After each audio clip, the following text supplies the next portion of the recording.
우리 이사 가면 영지방은 공부에 집중할 수 있게 초록색이 좋겠죠? 그거는 영지한테 물어봐야지. 그렇네. 아, 그리고 또 잠깐만. 누구? 여보세요? 아, 예. 뭐라고요? 아니, 일주일 전에 계약했는데 계약 해지라고요? 왜? 이거 어쩌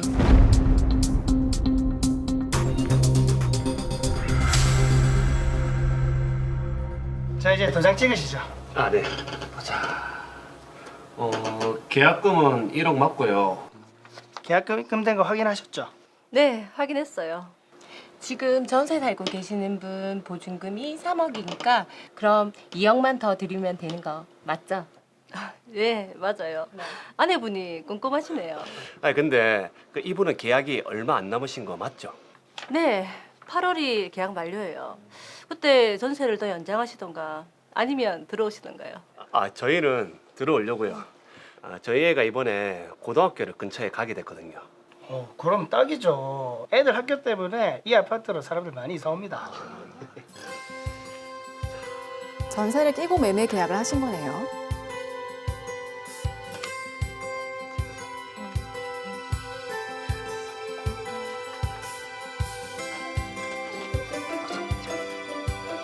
저희가 잔금 준비되는 대로 바로 입금해 드리겠습니다.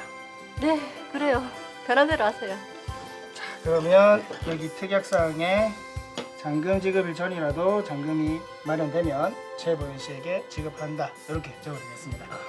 네네. 최대한 빨리 보내드릴게요. 네. 네, 잔금 지급 특약을 또 했네요. 그렇죠. 특약까지 있어요. 진짜 좋겠다. 오늘이 적금 만기니까 잔금 2억 이제 넣을 수 있겠다. 빨리 우리 집 만들어야지. 여보세요? 아, 예. 어쩐 일로? 아, 네, 저 잔금 2억이 준비돼서요. 그 혹시 집 등기 서류 준비됐나요? 아, 그렇게 안 급한데 천천히 보내주셔도 돼요. 아, 저희가 하루빨리 집을 갖고 싶어서요.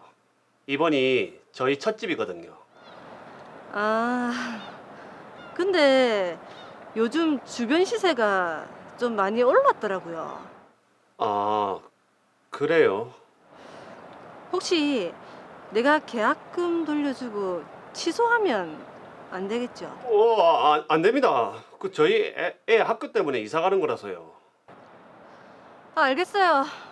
되도록 천천히 보내주세요. 거의 매도인 아, 태도가 돌변했네요. 저기 잠깐만, 여보세요. 여보세요.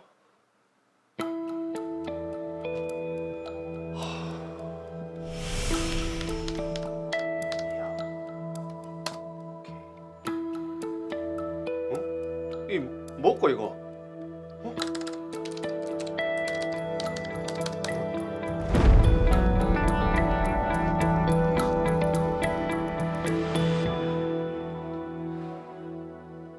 여보세요.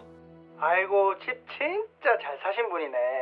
요즘 그 아파트 가격이 배로 올랐어요. 쌀 때 진짜 잘 사셨습니다. 아, 네, 그런데요. 아니, 그쪽에서 그 계약 해지하겠다고 연락이 왔던데요. 아, 요즘 그 집값이 올라서 그런가 봅니다. 그러면 계약금은 2배로 돌려받았어요? 아니요, 그 계약금 얘기는 아예 없던데요.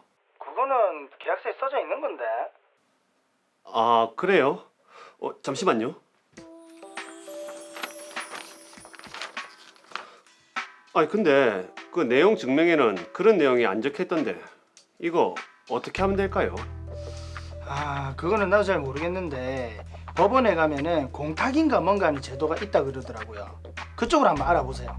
아, 공탁이요? 저는 그 길로 집주인을 피공탁자로 해가지고 1억 원을 법원에 변제 공탁했습니다. 아, 그런데 집주인이 저를 상대로 계약금의 2배인 2억 원을 공탁해왔습니다. 이런 상황에서 저는 어떻게 해야 할까요?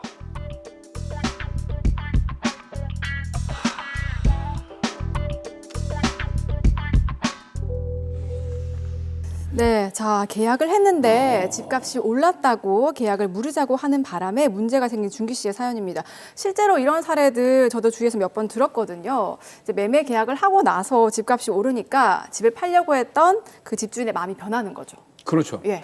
근데 여기 이제 구체적인 사건으로 와서 딱 보면은 일단 주인공인 나준기 씨는 아이들 교육 문제 때문에 이사를 결정하게 되고 시가 6억 원 상당의 아파트 매매 계약을 체결합니다. 예. 근데 체결 당시에 특약 사항이 중요합니다.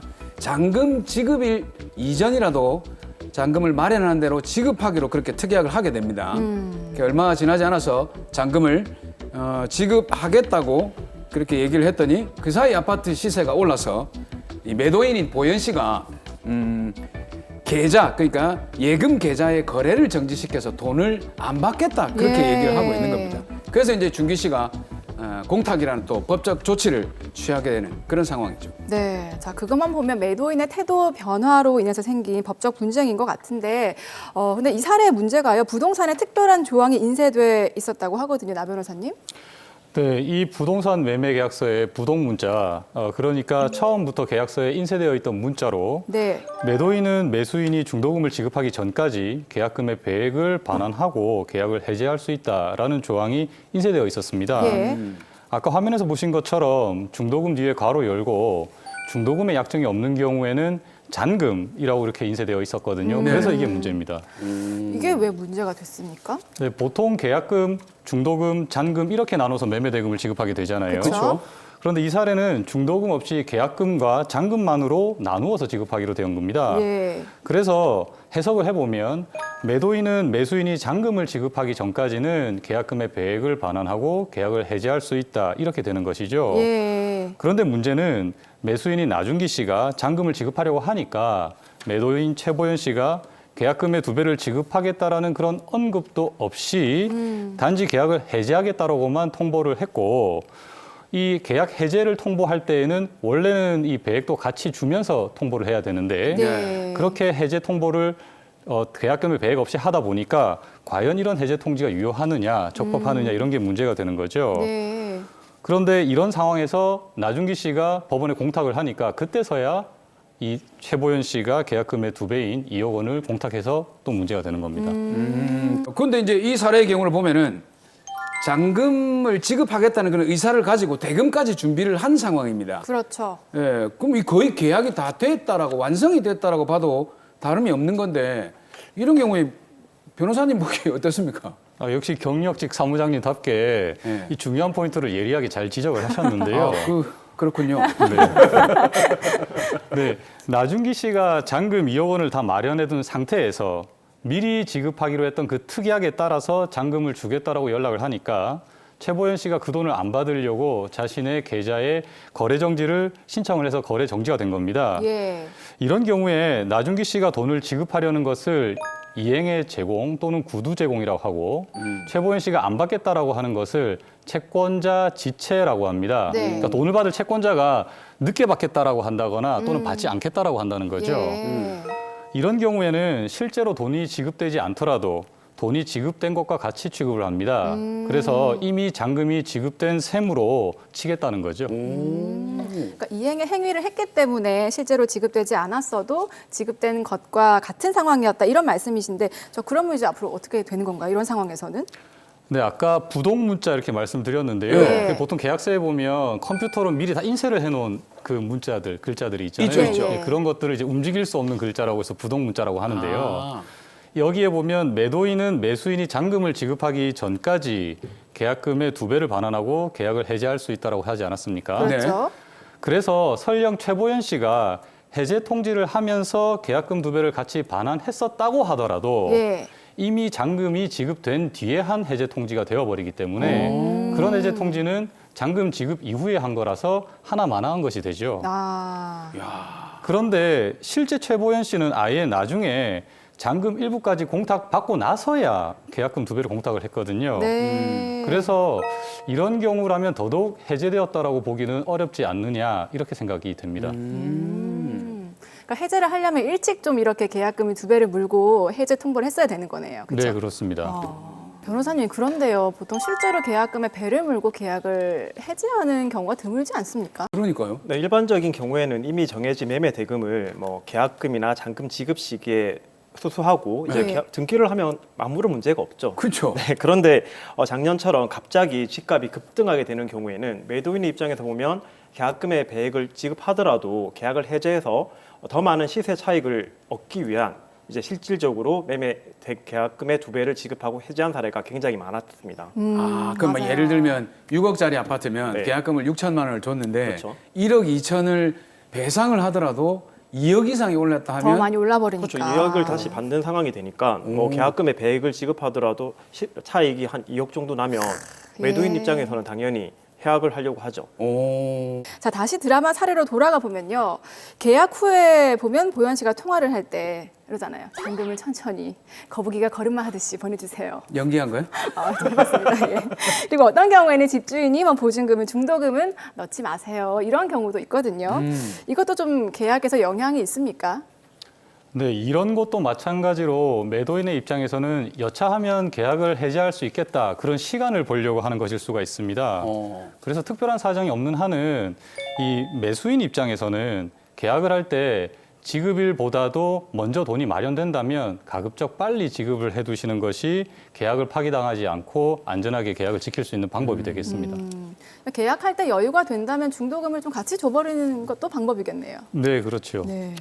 자, 중도금은 가급적 빨리 지급하는 게 매수인 입장에서는 유리하다는 것. 시청자분들께서 혹시 지금 집을 매매하려고 하시는 분들은 꼭 기억을 하셔야 될 것 같아요. 근데 또 이제 여기 그 드라마 사례에서 보면 실제로 이제 아이 때문에 이사를 하려고 이제 실제 거주의 목적으로 이사를 준비를 한단 말이죠. 그럼 이제 더 많은 피해가 발생하게 되는데 그렇죠. 이런 피해를 좀 방지할 수 있는 거는 없을까요? 네.